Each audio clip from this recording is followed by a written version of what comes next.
I always do stress that the candidate needs to make sure they read sufficiently.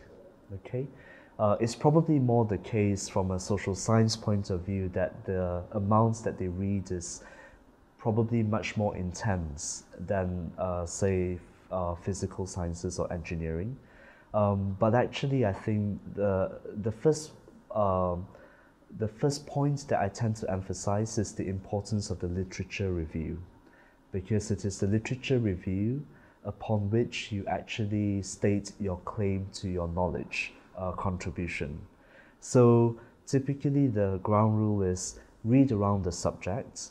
My comments tend to be phrased as questions, which can be quite frustrating because a lot of students tend to want answers, whereas all my comments are virtually framed as a question.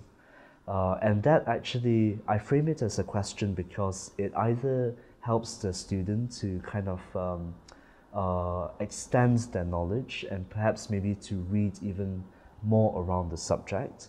But also sometimes I raise questions because I do not know the answers myself, right?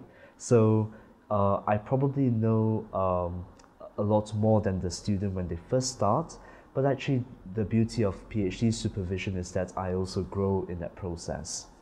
So typically I tell PhD students that if I carve the PhD process up into 3 years, typically I should be more knowledgeable than the students in the first year.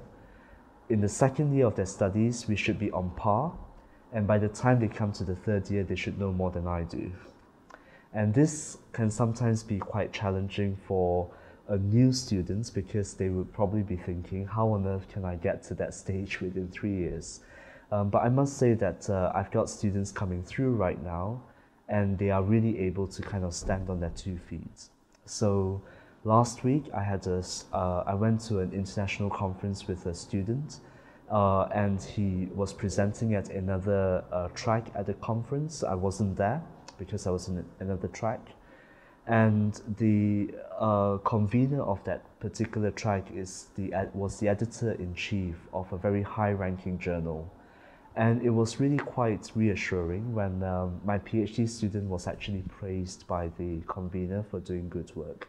So I think he's in his third year of studies, and I think now he's able to kind of see that he's gone through 2 years of being very confused, trying to read around the subject, trying to perhaps convince me as a supervisor, and now I think he's managed to find that confidence. So I think that would be the sort of development pathway that I would normally see in my students.